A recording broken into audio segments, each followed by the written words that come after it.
Welcome to Opinions Unqualified. So Sam had a little ukulele. Yeah, that's weird. Ukulele here. So we thought we'd have a little muck around with that because I hadn't played with one. But we're in Sam's place, which is a new location for us, which sort of leads me into my first topic of discussion, which I've just thrown at him. Sam's got a bunch of rules for his friends that come around. One of them includes his chair, which I'm sure he can explain to us. So I'd just love you to go through your rules. All right, well, I'll just go through the main rules because obviously I just pulled out the logbook of rules, which we won't go through, otherwise we'll be here all night. Obviously the main one, which to most people's surprise right now that know about it, I'm not actually sitting in my green chair right now, but that is one of my main rules. I'd say if there was any rule, it would be my only rule, which is the green chair is mine. If I'm not here, you can sit in it, but as soon as I make an appearance into my shed, you better be starting to stand up real quick. My next favourite rule would have to be have a soot, have a drink. Because let's have it, when you're having drinks with the boys, the last thing you want is someone having a soot. And the best way to punish someone when they're having a soot is to rub it in even more and make them have a drink. So then they have another soot. And then it's just a never-ending cycle of having a soot and making them drink. It's like that show back in the day, that song that never ends. Yeah. It's just over and over and over. So talking about sort of your chair, like I know my dad, he had his own chair. So if we were sitting there, we'd have to, if he walked in, it was automatic, like bang, you've got to get out. Is that what it's like here? It's pretty much what it is. Otherwise, look, there's probably about 5 good seats. So, the smart move is just get off the green chair and try find one of the good seats before they're all taken up. It's a bit of a common sense thing in the shed. Well, it makes perfect sense. And I think if it's your shed, definitely your rules apply. So, if you're welcome into your home, things like a seat become sort of sacrosanct. Yeah, and look, I put it there for a reason. It is there for a reason. It's the best view in the house. And also it's the comfiest chair, so it makes sense. So what I'd love is for people to get involved and say, look, if they've got a shed, and if they've got their own chair, if they've got their own rules, share them with us. Let us know what you guys are doing. But that's a little bit off topic to start, so we'd throw something at you straight away. The first thing I really want to talk about is we did a Instagram poll. Instagram or Facebook poll? Instagram. Yeah, Instagram poll about who's excited to hear the podcast. And I was really excited to hear that 80% of people were excited to hear it. But those other 20%, what do you think they can do, Sam? Look, maybe they need to listen again. Just clear out the earbuds first and maybe have a drink, loosen up a little bit, and then see how it goes the second or third time round. Yeah, so warm up those earlobes, yeah. As we said in our first intro. So I just talking about that. So like sometimes you're going to get haters, no matter what you do, and there's plenty of reasons why you'd get haters. I'm not saying we have haters, but there's people that don't hear us, and that's perfectly fine. I can understand that. But what is the best hater quote that you've sort of ever heard? Well, straight off the top of my head, it's probably the one that everyone knows and the one that goes to everyone's head, which is haters are only motivators. Haters are motivators. Okay. Yeah. So that's me. I don't know about you what yours is, but hopefully it's a little bit more creative than mine. Yeah, no, I thought it was good. I like the rhyming of it. I actually don't really have one, so I sort of threw myself under the bus there, to be honest. But I don't really have one. But I guess the one common thing that you get is that critical feedback can push you in the right direction, I guess. So I think we'll try and use that as a motivating force. Exactly. You always got to be open to it, don't you? And when you think about it, we're Opinions Unqualified. We're giving unqualified opinions. So if there is anyone that is listening about the stuff that we're talking about, we probably sound like haters as well sometimes. So, all feedback's good feedback. And I think talking about being a hater, I'm probably a hater of the new COVID release. So during the week they released the stages of how we're going to get back into, I guess, normal life, for lack of a better term. And we discussed it on our last pod about, how we would like them to roll out opening the pubs and those sorts of things. And that's obviously the thing I gravitated to the most. And you have to buy a meal. You have to buy a meal to be able to go out and drink in public at this point. Yeah, look, for people like me, could be a struggle, you know. Sometimes at 7 o'clock at night, I don't want to go sit down by myself in the middle of the pub and have a cruiser. But you know, I guess for people that, you know, like you, Nixy, I mean, it might be a good chance to take the wife out. You know, you've been stuck inside for the last however long, 3 months. Yeah, it's been a long time. You know, so there is positives to it. It might be a bit slow, but you know, you can only do what you can do, I guess. Yeah, and I think obviously they're being very cautious in their sort of reintroduction to socialising to the public, and it is probably the smartest thing to do, as we discussed previously. But it's interesting with things like contact sport still not being till phase 3. Obviously, I think you're allowed 100 people from phase 3 under a roof, and we're at this point in 20 times. 20 people. There's just so many sort of question marks how they're going to roll it out. But yeah, I think there's confusion, you know, from my perspective anyway. I mean, anything like this is always going to have a bit of confusion, and, you know, some people are going to interpret it one way and someone else will interpret it the other way. So, I mean, sometimes people like to bend rules, you know, so you never know what's going to happen, who's going to listen to the rules and who's not. But I guess the main thing is just try your best to follow the rules and have fun while you're doing it, I guess. Yeah, exactly. So now that we're sort of technically allowed to go out, you know, have a meal and have a drink, what is, and we had one of our avid listeners ask us this question, but what is the first drink you're going to order when we go out into a public establishment? You know, and why? Tell us why. Yeah, so it was Taj. Taj asked us this question on Instagram. My drink, look, I think, given the circumstances, you know, I've been making some espresso martinis at home, so I wouldn't want to get an espresso martini first off, you know. I want to get something a little bit different. After hearing Devo's accounts of, you know, what to order and what not to order, I won't be ordering a cruiser, but I will definitely be ordering a Long Island iced tea. Why? Well, statistically, it's got the most shots of alcohol, I'm pretty sure, of any cocktail you can get. I mean, if not, tell me another one, because then I'll order that. And it's been a while since I've had a Long Island iced tea, and a Long Island iced tea is always a great time. What about you, Nixy? Well, I'm a fairly simple kind of guy. You know, I like my steak. I love chicken. I love potatoes. You know, I like pasta. So I'm like simple things. So for me, the first thing I'm going to order is just a tap beer. So depending on the establishment, I'm a bit of a 150 lashes fan. I like the flavour, I like the taste, and when I'm out, I like to drink that. So I think I just get a nice cold pint from a tap of 150 lashes. And I'm not sure how long that'll last, because I'd be pretty excited about the fact that I was in a pub drinking that as well. So yeah, the reason is the taste, it's the experience, you know, and the fact that I'm really simple. You know, I think we might as well, while we're on this topic, we might as well go with what meal we're going to get, because, I mean, like you said, if we're going to have to get a meal, look, I'm going to go straight off the bat. I mean, it's probably no surprise to 80% of our fans and worldwide, it's going to be a chicken palmy. Has to be a chicken palmy. So I went to a cafe in Wanneroo, Elixir Cafe. I'll drop a name. Is that wait? Is that our first drop? Yeah. So I went there, and they've got a mad palmy menu. There's like 6 or 7 different types of palmies. Like there's a palmy with the lot, which is just loaded with like egg and cheese, and like it's just incredible. They've got like a Hawaiian type palmy. They've got all these different types of palmy.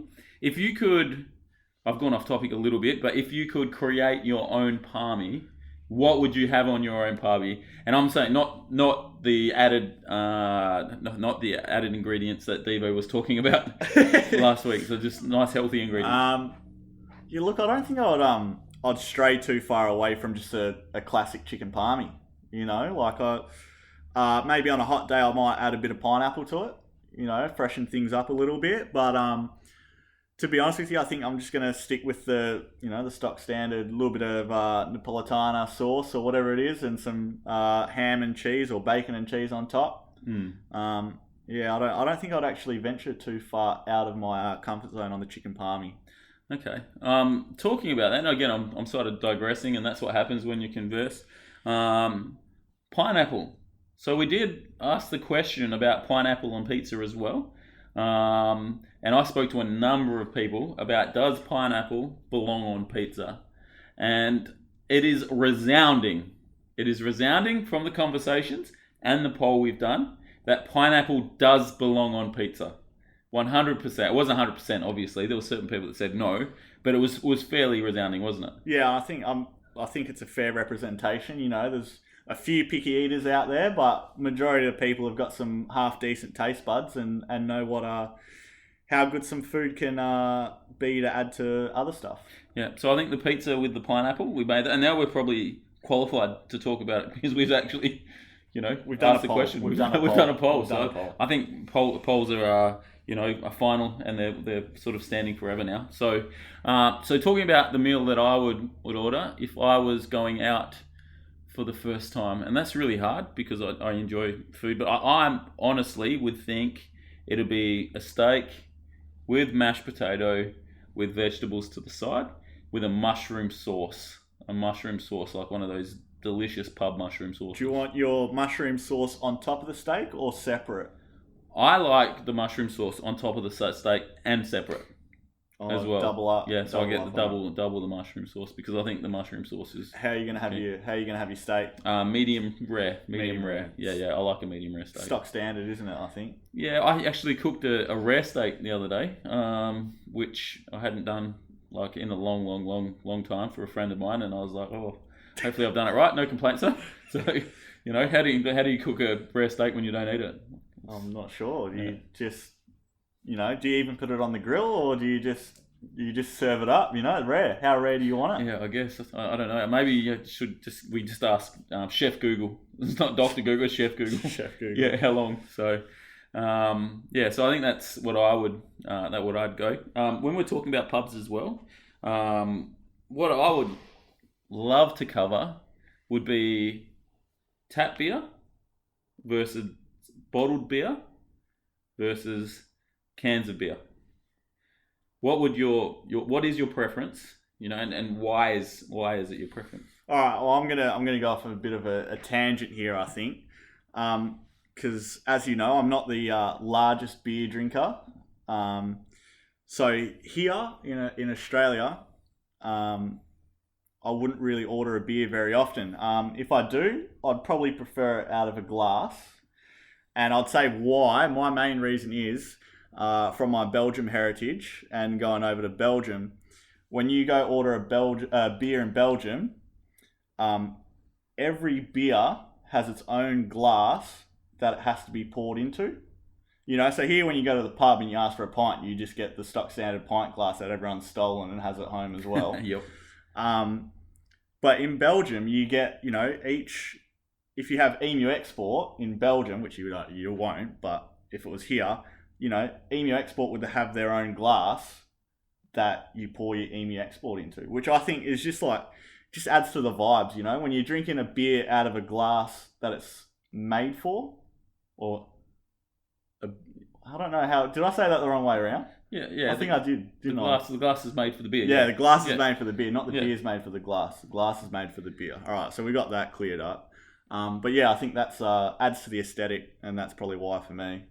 Yeah, I actually have heard, and again, this is completely from an unqualified source that probably has no idea like us, that when you order, like when you pour beer in, like from a tap into a glass, it releases the aroma and the flavor, and there's some sort of chemical reaction to improve the taste of the beer. And now, probably only got 5% of that kind of right, but yeah, there's a different sort of chemical reaction when it goes out of the tap into glass than sort of into a bottle. So I don't know if that's true or not, but for me, it makes sense because I find tap beer tastes better. I don't know if it's true or not. It does taste better. We'll run with it. But yeah, I think that's fair point there. I think that's we both kind of agree on the same thing there.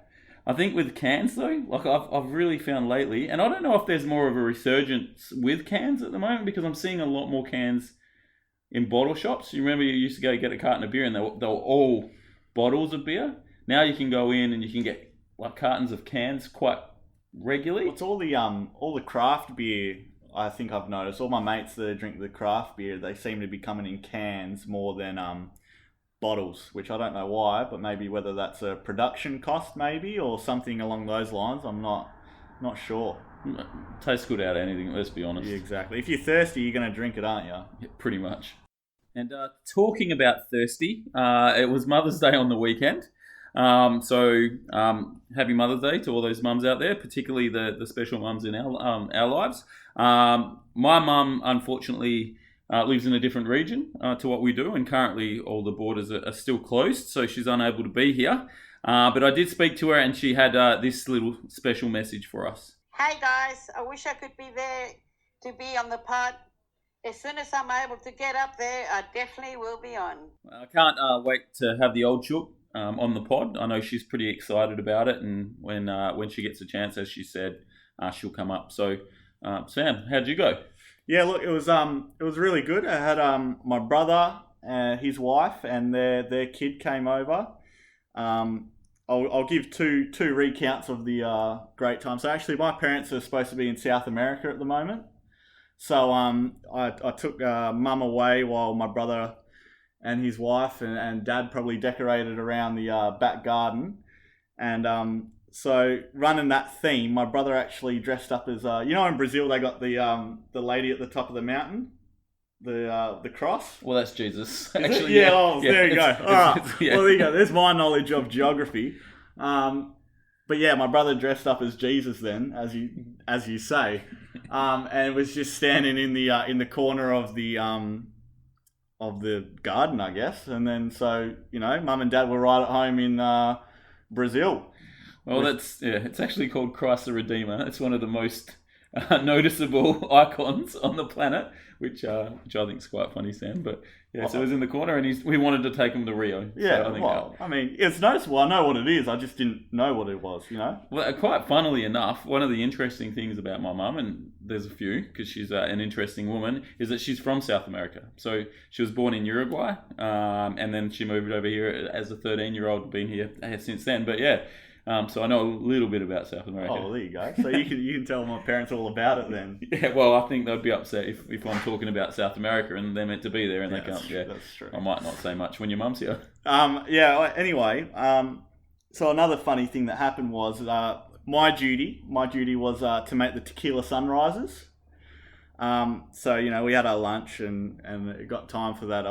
My bartending skills were called upon. I made my way to the shed to grab the tequila, orange juice, and grenadine. And I was thinking, we had these 2 jars for the cocktails, and I thought, you know what, I'm gonna go 2 for 1. I'm gonna make it all in one shaker for the 2 glasses. Make it a little bit easier, a little bit quicker. So I'm thinking, I didn't really look at the recipe. I just knew what I had to put in there. So I was like, how much tequila should I put in? For 2 people, how much should I put in? So I was like, looked, the shot glass comes with the big shot and the little shot. And I was like, 2 people, you put the big shot in. And I was like, it's Mother's Day, so you can't just have 1 double shot for 2 people because that's just 1 normal shot each, isn't it? Yes. So I was like, I'll put another big shot in there. That's, like 2 shots each. And then I thought, just to be nice, I'll add another small shot in there, just to top it off a little bit. And anyway, I put the orange juice in, I put the grenadine in, I shake it up, I do all that, and I begin pouring it in the jug for the 1, and it didn't fill up. So I didn't know what to do. I didn't panic. I played it off cool, but I just put more orange juice in that 1 and made that as 1, and then made another 1 with just 1 double shot in there. And then it was just Russian roulette when I went out and handed it to mum and dad. I said, look, I screwed up a little bit. Someone's getting very drunk off one drink, and the other person, is probably going to have a nice drink. So yeah, that was interesting. We still don't know who got it, but I guess maybe that might be a question that we can ask Mum today, whether she got it, because Mum's going to be on the pod very soon. Well, that sounds like a really exciting Mother's Day for you, Sam. Mine was similar, less vodka involved. Couple of quiet beers and cooked some crayfish on the barbecue, which was fantastic. So thanks to the Goldies. Hopefully you guys are listening. Appreciate the craze. With my mother-in-law and her husband, so my father-in-law as well as my wife's cousin as well, which was fantastic to have them around. All right. Well, talking about Mother's Day, my mother has finally made it down to the shed after only just waking up after her 24-hour tequila binge. By law, I have to say that she is the perfect mother. And out of my own goodwill and kind heart, I'll also say she is the perfect mother. So I'm not just saying it for the reason of saying it, but she's made it. Muka, as everyone knows her, it's not Mum. It is Muka, which is the Belgian way of saying Mum. Muka, how are you doing? I'm fine. And how was your Mother's Day? Really nice, because I said it would have been one of the best Mother's Days I had. Was that because you were having about 5 tequila shots in one drink? No, that was before I had one shot. Yeah, so Sam just told us about these drinks that he made. So he went through the drinks that he made. So he said one was really, really strong and the other one wasn't as strong. Which one do you think you had, the stronger one or the not as strong one? I think I had the stronger one. Yeah? How'd your head feel this morning? Oh, very well, very well. Yeah. Okay, well that's good. Is that maybe a lesson for people then? If you don't want a hangover, tequila's the way to go? Yeah, probably have 5 shots in one drink. Yeah, I think that's a good idea. So we've got, Sam and I have a close bond because our mums were both born overseas. So my mum was born in Uruguay. And that's one of the reasons why we have a close bond. There's other reasons which we'll probably cover on the pod. What was it like moving from Belgium to Australia? And just give us a little background of how it happened. Do you want to know the whole story? I'd love to, yeah. Whatever story you want to tell. Absolutely. It's your truth. Yeah. So. It's my no one else knows. Yeah. Do you need to know why I came to Australia? So whatever you're willing to share, we'd love to know, because I know with my mum, there were some reasons in regards to her safety that they had to move over to Australia, and I'm sure she'd share those when she's on, but it really depends on how comfortable you are with our audience. Well, I can't see the audience, so it doesn't matter. Just imagine it's the whole world. Telling everyone. Yeah. Well, I don't know really why, but in Belgium I worked with a certain person and she had family in Australia. And one year she came over to Australia to visit her family.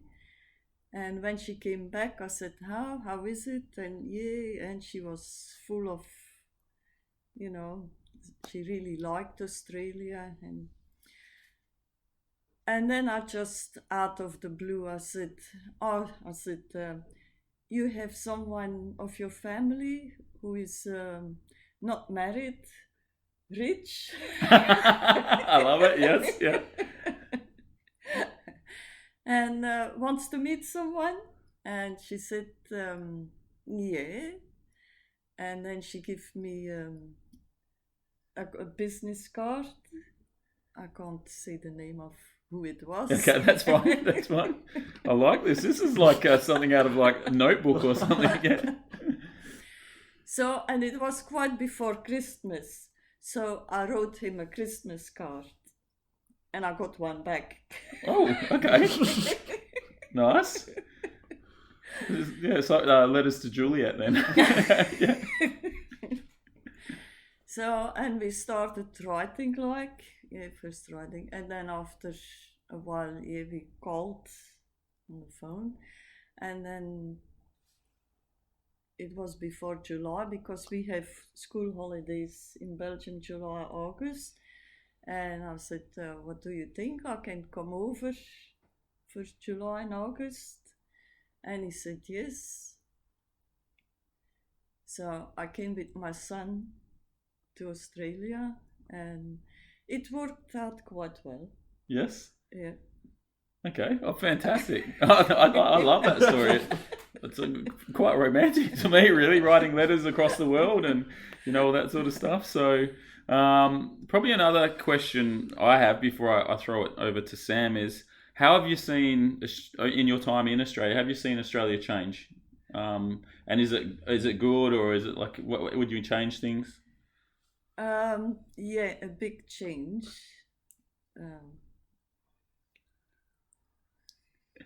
That's all right, you're doing good. Qua population, qua neatness, because when I came here first, I said, oh, Australia is so clean, nothing on the roads. When you look now around, there is a lot of things flying. So do you think the roads. People just don't care as much as they used to, or do you think there's just more people and there's going to be more bad Because there eggs? is more people, and I think I had to blame the takeaway things. Yeah. Yep. I'd agree with that. Probably, it's true. Yeah. Beer bottles. But beer bottles, not only beer bottles, but like in the mornings, how many go for a coffee, stop for a coffee? They sit in their car instead of keeping the cup in the car. Up there it goes. Yeah. But I find that people, and again, unqualified opinion, just don't tend to care as much as they used to. There used to be a lot more pride in humanity, I feel anyway. And you're a beautiful young lady still, but how do you do you feel that way as well, or is that just me being a cynical old man? No, it's like that. Yeah. Clean up your rubbish. Pretty much.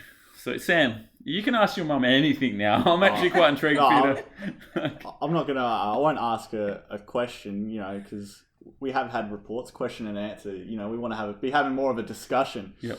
I sent on Mother's Day, I actually sent Mum a photo. And I think it was after Beer Fest. What's the craft beer festival? Oh, no. Oktoberfest. Yep. It was after Oktoberfest, and I made my way down to the Moona. I called Mum to come pick me up, and I said, "Oh, Freddie Mercury's playing down here, so just come in for a bit. It's a good time." And Mum ended up getting a photo of Freddie Mercury, and then I was looking a little bit further down my Snapchat scroll. And there was me and Nixy in the middle of a nightclub with Freddie Mercury. I was saying, what are the chances that we've all had a photo of Freddie Mercury? I mean, it's not really a question, but it's life changing. Yeah. That's what it is. I mean, we've all been a part of his presence, I guess. Do you like Queen? Yeah. Do you have a favourite song? Rhapsody. Bohemian Rhapsody. Yeah, oh, it's a cracker, isn't it? Can you sing a little bit for us? No, thank you. They're going to turn it off. Easy, good work, Mooka. All right. Well, Mooka's going to go sleep off the rest of her hangover now, so she's going to make her way back up and fall asleep to some Netflix at the moment. But thank you very much, Mooka, for coming on the show. And whenever you want to come on the show, you're more than welcome to. Absolutely. And can you please share this on all your social media with all your friends? Yes, I will. Thank you. Thanks for coming. There's the loudmouth, one and only Mooka. Okay, so we actually had a suggestion by one of our listeners, very active on our Instagram. But he actually suggested to us, because we are Opinions Unqualified, that we look up something that's going on in the world. Not necessarily read into it, but just have a look at something that's going on in the world, and then obviously give our opinions on it. So Nixy has not even heard of what my story is. It's very interesting. It is science-based, and it's very interesting. What it is Andrea Rossi. So she is a what would you call her? What's someone that doesn't really have a job but they work? What do they call them? Instagram whore? Yeah. No, not an influencer. Okay, yeah. Well, I can't think of it right now. But anyway, Philanthropist?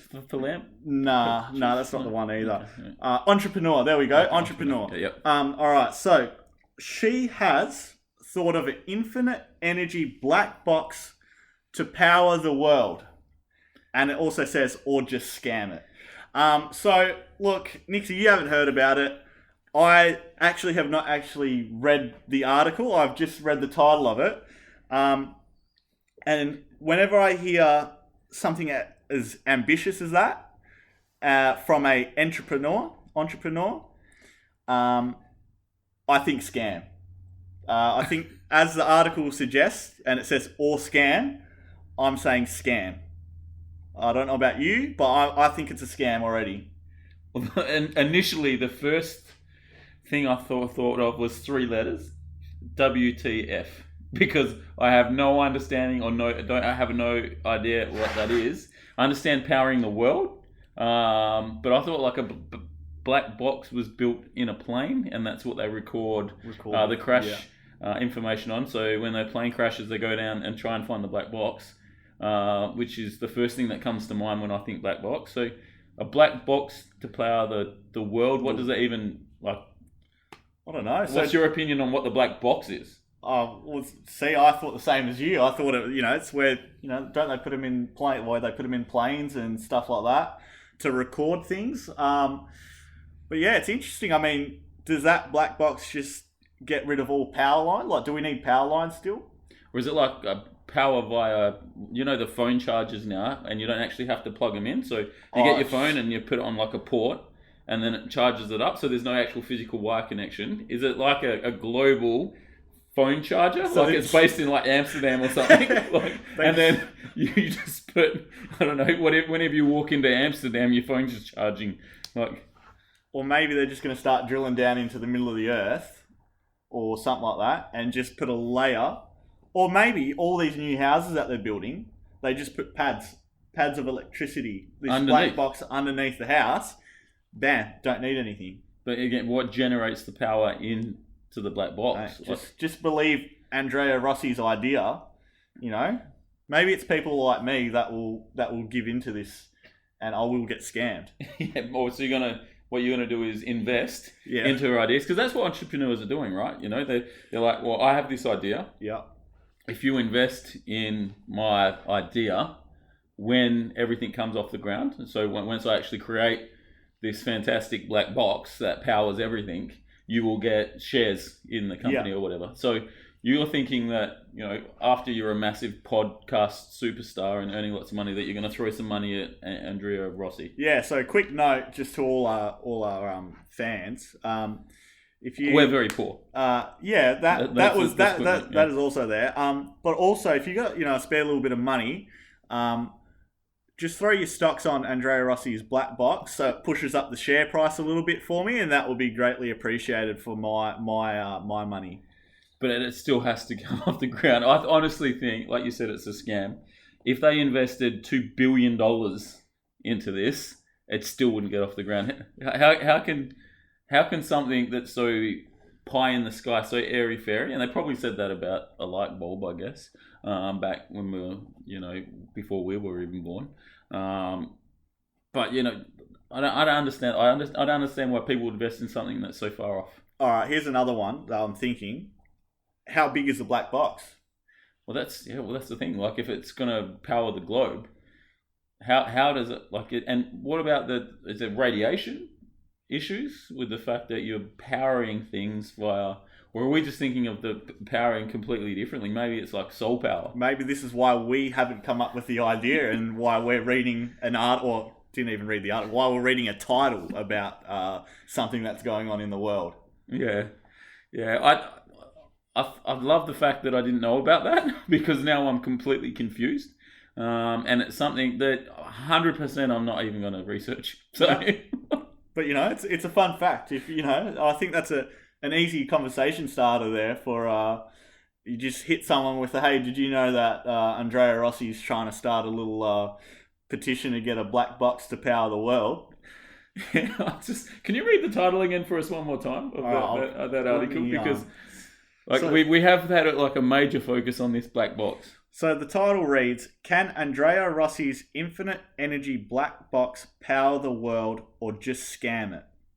Okay. So do you want energy, infinite energy. So it means like it never has to be charged. It's constantly energizing. Do you want to read like the little bio bit? Yeah, go on. Yeah. So it says, Rossi, a lone Italian inventor with no real credentials. It's Italian, so.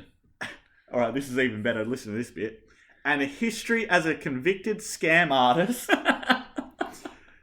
has convinced a small army of researchers that his box can harness a new type of nuclear reaction. What if they're right? Question mark. Yeah, well, okay. Well, I'm glad we had the discussion before reading that because I think we just answered our own question because he's got a known history of scamming. So we'll move on from that. But again, that's the intro. We'd love people's thoughts on what the actual black box is and what Mr. Rossi is actually thinking. So, well, I did the same thing. I basically, I think I Googled global conversation or global topics or something like that. And one of the first things that popped up that obviously we have a little bit of understanding of was overpopulation. So the global overpopulation. Now we don't have any numbers or any data or any real knowledge about it, but is the world too populated? And what's the solution to this problem, Sam? If it is, all right. Well, let's see. Right, this is definitely a topic that could ruffle some feathers. Look, I reckon there's probably still quite a bit of land out there that hasn't been used. Look, you don't want to also be knocking down all the the lovely land that we have. I'm going to say, is it overpopulated? Maybe. Can we deal with it? Yes, obviously, because we are right now. Are we dealing with it well? I don't know. I'm not an expert in that. I think, I'm going to go left field right now. The way to deal with this population is people just need to become nicer, so that way there's less conflict, and everyone just love everyone. And then there's going to be less problems. This population debate kind of thing wouldn't come up because, everyone's just having a great time. No problem, no crime, none of that kind of stuff, no war, and then we don't have any problem. I think you're saying that in jest, obviously. But I don't know. I just think when, to get a qualification, so say you want to be a welder, you have to do an apprenticeship. To simplify it a little bit more, like if you want to drive a car, what do you need to do? You need to go through all the driver's test stuff. You have to get a license. Is there any merit to people having to get a license before they can have kids? Oh. So are you trying to suggest the China one-child policy, or? Well, not necessarily. I'm just thinking, like, is there like a means test, or is there like is there something that, if the world is actually overpopulated, is that like a valid way for us to be like, well, and let's be honest, like this, I'm not saying this to anyone in particular, but we've all had that thought, man, they probably shouldn't have been breeding, haven't we?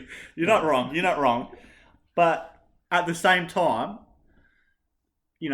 there's quite a lot of success stories there of kids that have, come up from a rough upbringing or, where they shouldn't have made it from or something like that. You're going to get rid of a lot of heartfelt stories like that if we're getting, Yeah, those people can still have the kids. They just have to get their license to have the kids first. What's your license going to be? What would your way to handle this license be? Yeah, well, I'm actually not 100% sure. It was just the pie in the sky deal that it just jumped in my head when we looked at overpopulation. But I don't know. I guess you've got to be able to provide for your children. There has to be food. There has to be shelter. Just the basic needs. So food, shelter, water. and then there's got to be a loving household. I think if you have those things, then you tick your boxes and you can have it. You don't have to be rich. You don't have to have like a mansion. They don't have to have their own room. They can share whatever. But they have to be in an environment where they can be provided. It's also food, water, shelter, and love. What's your question? Are you gonna have like a questionnaire? Well, I don't know. I think or an interview. Yeah, I think. Well, questionnaire. I think there's got to be like a process. Yeah. So it's got to be like I don't know. You know how in high schools they say, "Well, here's this fake baby," and you have it for like a week. Maybe every parent has to go through that. Like before you have a kid, you've just got to have this robotic child for a period of time. You've got to keep it alive. You've got to nurture it. You've got to love it. You've got to understand that, when they're born, like they cry lots, and you can't dislike the fact that you're not sleeping lots. I mean, look, I'll volunteer. Pay me enough money, and I'll volunteer to be one of those kids. I can play the role of a kid and go be the test dummy for. I don't think there's many better suited, Sam, to be honest. So, I just think it's an interesting one. There's so many, and we won't go into too much details because no one wants to hear about the global impacts of global warming and habitat loss and that sort of stuff. We're a little bit more harder than that, but again, that's a subject we don't know about that we're talking about. So hopefully, we could start some really heated discussion with people if there's someone that's passionate about this. Yeah, exactly. I mean, and I love this idea of just grabbing a random topic.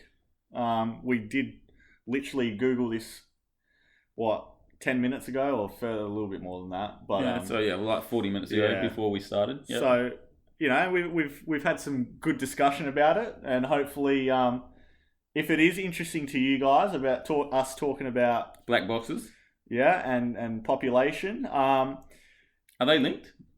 I don't know.